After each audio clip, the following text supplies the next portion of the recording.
Bueno, otra vez quiero darle un saludo de bienvenida y muy cordial a los estudiantes de la especialización en gerencia de proyectos de la Corporación Universitaria Minuto de Dios en este nuestro curso que se llama Ejecución de Proyectos, tercera semana, donde vamos a ver la gestión del tiempo.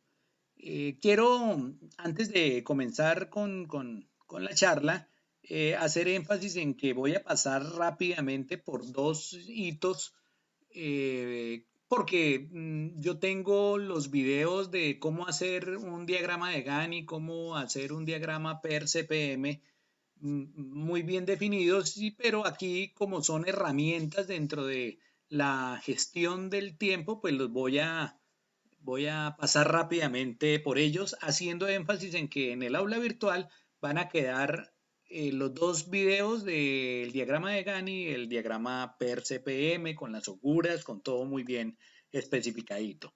Este doctor Fernando Maristani es mi director del MBA, de el máster en Dirección y Administración de Empresas que tuve la fortuna de realizar en la Universidad Internacional de La Rioja en España.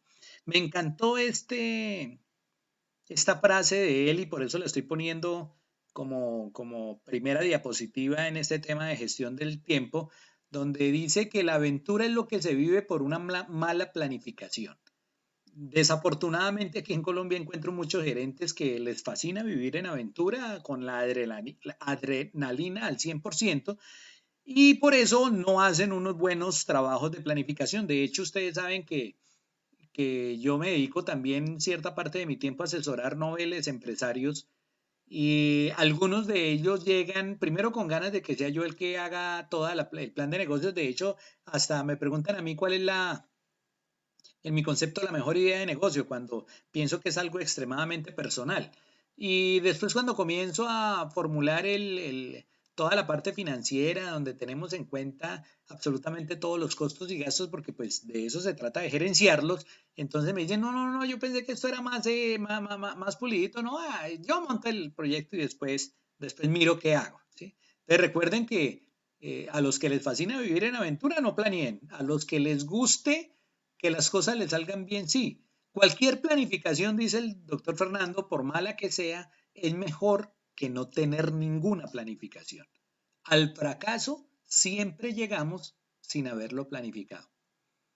Recuerdo en un impasse un poco fuerte que me sucedió en este primer semestre del año 2018 con una persona muy cercana a mí que recuerdo que las últimas conversaciones que yo tuve con esta persona le decía, hombre, ya llegó el momento en que te sientes a planear las actividades que vas a desarrollar y los recursos que vas a utilizar.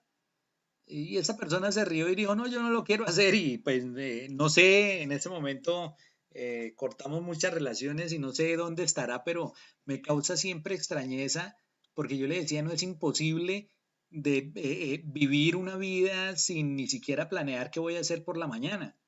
Recuerdo en algún momento que yo llamé a ese individuo y le dije, bueno, ¿y qué está haciendo? No, voy viajando para San Andrés, pero habíamos hablado a las 9 de la noche haciendo la planeación de un proyecto y a las 9 de la noche hablamos y a las 10 de la noche me dijo, no, es que voy para San Andrés, venga, ¿y por qué no me avisó? No, no, no, no, es que a mí no me gusta planear. No sé, vuelvo y les digo, yo hace cierta cantidad de tiempo que corté relaciones, pero estoy absolutamente seguro que sí. Al único punto donde va a llegar es al fracaso. Dentro de la gestión del tiempo, es importante también entender que el azar es la combinación de causas o circunstancias, lo que yo llamo el determinismo circunstancial. Mano, ¿usted por qué es fracasado? Es que nací en Colombia. ¿Por qué no ha triunfado en la vida? No, porque es que soy hijo de mi mamá. O sea, siempre hay un tercero a quien echarle la culpa, ¿sí? Entonces, eso es lo que yo llamo el determinismo circunstancial y es la combinación de causas o circunstancias imprevisibles, pero que no tienen ningún plan previo. Yo tengo una costumbre que aprendí en la iglesia cristiana y en eso le doy gracias al pastor que me formó, porque él me decía, para el 31 de diciembre, siéntese y haga un balance de sus objetivos trazados para el año que termina y programe los objetivos para el año que inicia. Claro, muchos de esos objetivos en el año que termina no se cumplieron y entonces se volvían otra vez a plantear para el año venidero. Pero yo he encontrado desde que estoy haciendo eso que he crecido en lo personal, en lo financiero, en lo académico. Hoy estoy culminando mi doctorado cuando hace 5 años no tenía ni siquiera maestría. Entonces, es bien importante que, claro, hace 5 años sufrí 3 infartos y debía haber estado muerto. Yo le decía hace poco a un familiar mío, bueno, usted está hablando prácticamente con un espectro, yo me debía haber muerto hace 5 años. Entonces, las circunstancias todas son imprevisibles, pero lo que tenemos que hacer los seres humanos es trazar planes, sin importar si los podemos o no los pudimos cumplir, pero de esa manera, porque si los podemos cumplir es que llegamos al éxito. Entonces, si el grado de planeación es bajo, la potencialidad de respuesta es baja y la seguridad es nula. A medida que nosotros vamos planeando esta área de seguridad, viene disminuyendo el riesgo y teniendo una potencial respuesta y un grado de predicción bastante alto. ¿Cuáles son las fases en la gestión de proyectos? Primero, la planificación.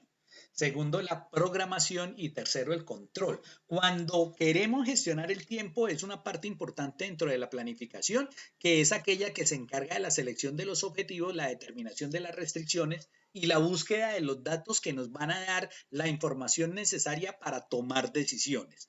La programación surge a partir de la planificación y tratamos de determinar los instantes precisos en los que comenzamos una actividad, la duración de esta y el instante en el que tenemos que terminarla, ¿sí? De acuerdo con los objetivos perseguidos y con las restricciones que tenemos de tiempo y presupuesto. Y el control es, después de que tenemos hecha nuestra planificación y nuestra programación, comenzamos a hacer seguimiento de acuerdo a lo que hemos planificado y a lo que hemos programado. Entonces, cuando hacemos planificación, programación y control, estamos hablando de que tenemos un proyecto. ¿Qué es un proyecto? Es todas las actividades planificadas, todas las actividades programadas y todas las actividades de control debidamente estipuladas. Eso es lo que en últimas es un proyecto.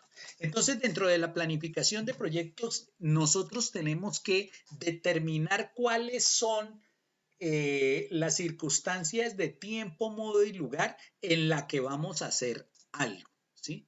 Entonces, cuando hemos definido ese algo que vamos a hacer, el siguiente paso es descomponerla en tareas para, con esas tareas, tener en cuenta cuáles son las posibles restricciones presupuestarias de tiempo, de competencias que nos pueden surgir. ¿Cuáles son los objetivos? Primero, minimizar, escúcheme en lo pueril de mis palabras, ¿no? Minimizar al máximo la duración del proyecto. Es decir, entre menos dure un proyecto, más porcentaje de utilidad vamos a ganar. Segundo, minimizar el coste del proyecto teniendo en cuenta las restricciones que debemos seguir. ¿Por qué? Porque ustedes saben que lo barato sale caro. No se trata de sacar al menor costo posible, pero sí se trata de ser lo más eficientes en el uso de los recursos. ¿Cómo podemos minimizar el coste? Pues minimizando el consumo de uno o varios recursos. Dentro de esos recursos, si minimizamos, por ejemplo, el pago de nómina porque estamos durando menos de lo que se requería, pues va a ser mucho mejor. Y tenemos que equilibrar el consumo de todos los recursos a lo largo de la duración del proyecto.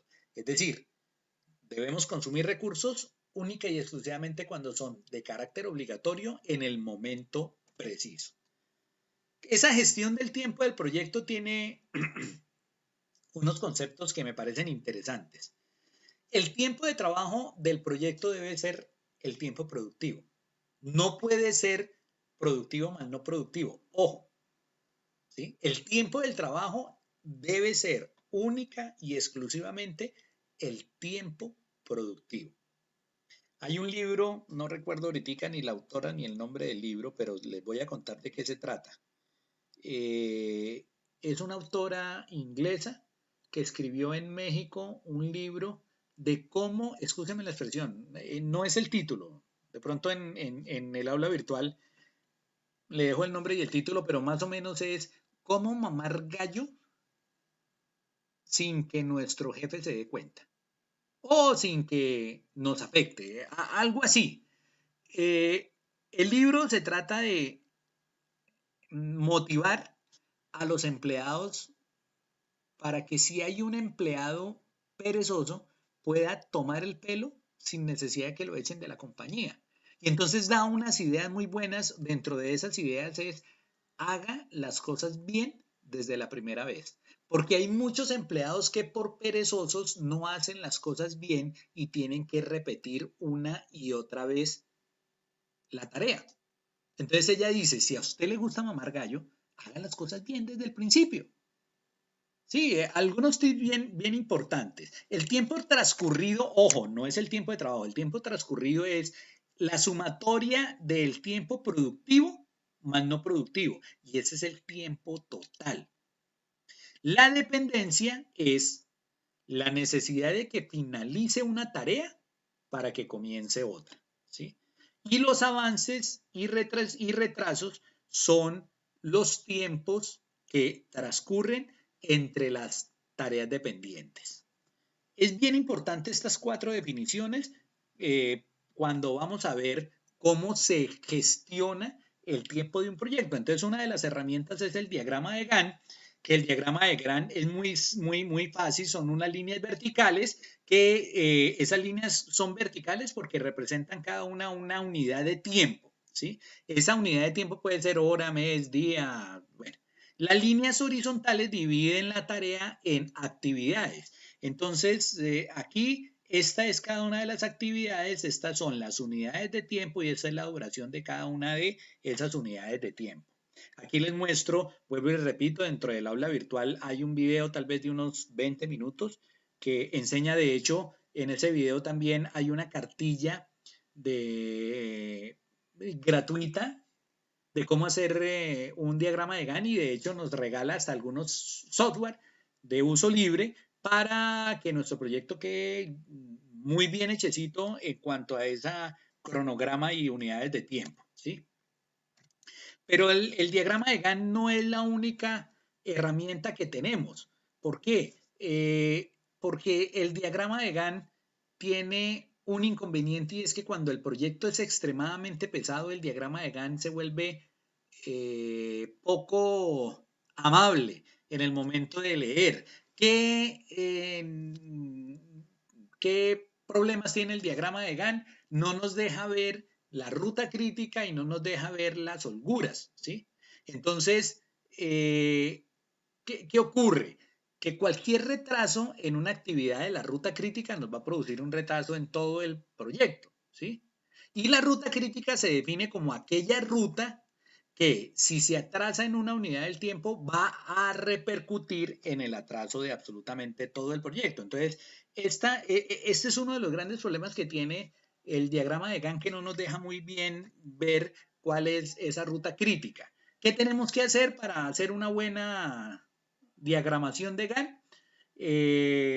Representación gráfica de cada una de las actividades y su duración estimada.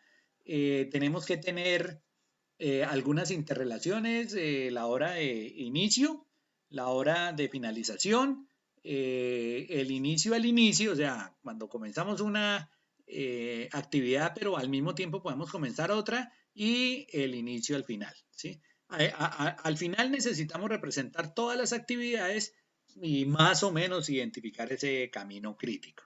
¿Cuáles son los inconvenientes? No es aconsejable para un elevado número de actividades. De hecho, vea que yo he visto algunos gerentes de proyectos que combinan la gráfica de Gantt con el sistema PER o CPM.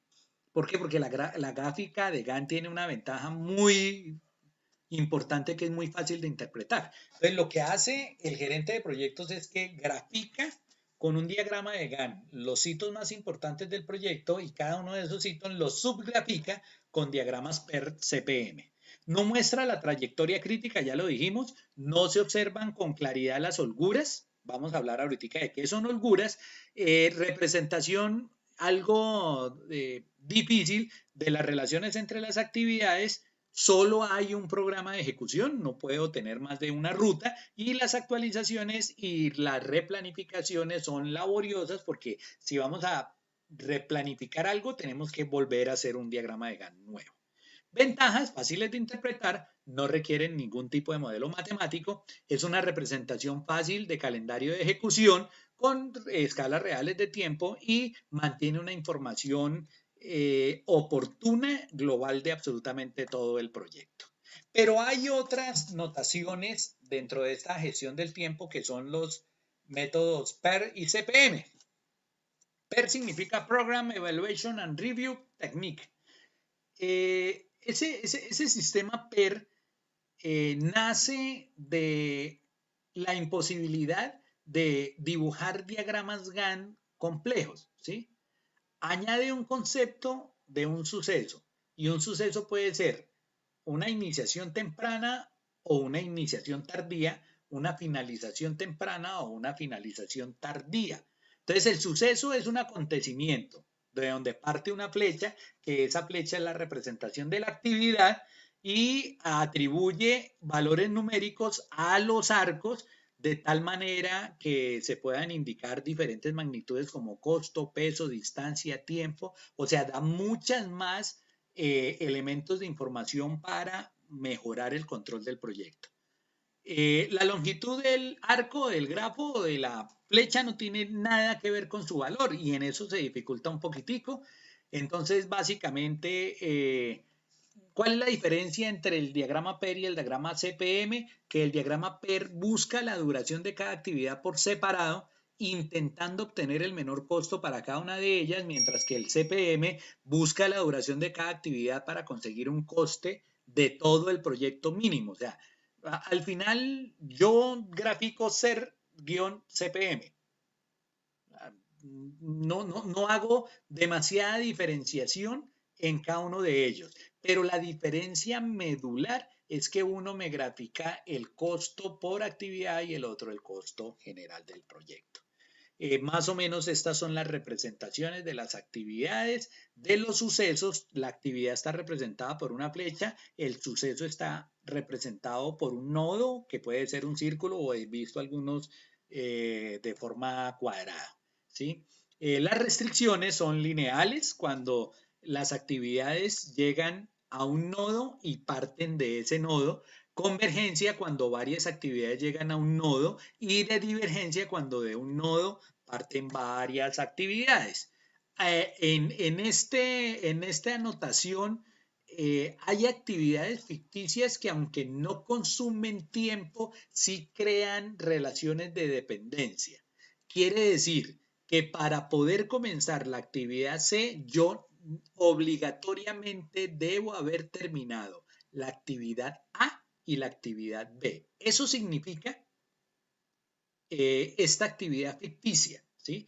Que no es la misma restricción de la actividad D. Para comenzar la actividad D, yo solo debo haber culminado la actividad A. Si hubiera una actividad ficticia con la flecha hacia arriba, diría que debo haber terminado también la actividad B. Para eso es que se utilizan las actividades ficticias y esa actividad virtual de espera o de demora cuando un suceso está condicionado a cierta fecha relativa al tiempo del nudo de origen, creación de una nueva actividad que va del nodo de origen al suceso en cuestión y a la que se asigna un tiempo sin ningún otro recurso. De hecho, las actividades ficticias a veces, las actividades ficticias el tiempo siempre es cero. Método del tiempo estimado, CPM, la duración de una actividad es la más probable de duración, tiempo que se emplearía en condiciones normales. La situación es determinista, o sea, cuánto se demora un albañil creando una placa de tanto por tanto, ¿sí? En el método del tiempo esperado hay duraciones cortas, duraciones largas, duraciones probables, etcétera, etcétera. Esta es más o menos la notación que tiene un diagrama PER, CPM, insisto, en el video que acompaña esta charla les enseño a desarrollar un diagrama PER se demora más o menos 40 minutos, el diagrama Gantt sí es fácil, como de 15, 18 minutos, no nos demoramos más, por eso es que no quiero demorarme demasiado en la ruta crítica.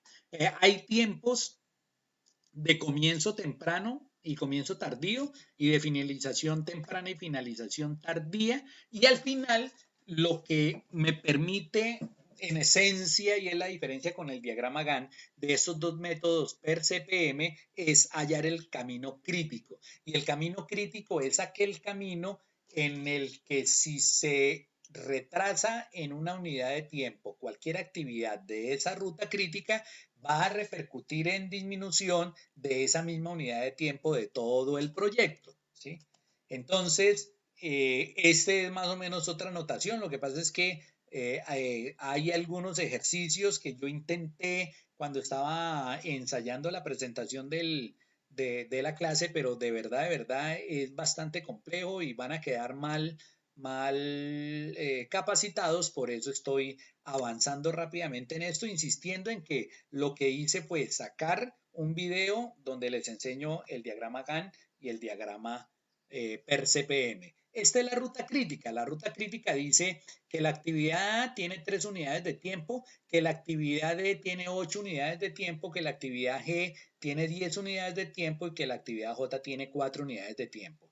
¿Cuánto nos demoramos? 3 más 8, 11, más 10, 21, más 4, 25, 25 unidades de tiempo. Significa que si esta actividad que la tengo que comenzar en el día 0 o en el día 1, como ustedes le quieran poner, me demoro y la comienzo en el día 2, ya no van a ser 25 unidades de tiempo, sino 26 unidades de tiempo. Mientras que si me voy por esta, aquí por ejemplo tengo 2 días de holgura. Puedo comenzar esta actividad E5 en el día 4 o en el día 6. E igual no se va a retrasar absolutamente todo el proyecto. Grosso modo, eso es las ventajas que nos da el sistema PER y CPM.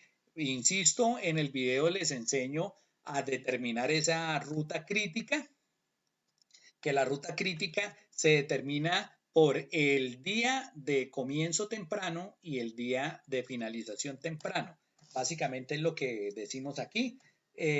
Por eso hay algunas restricciones, que las restricciones dentro del diagrama PER son de la ruta crítica y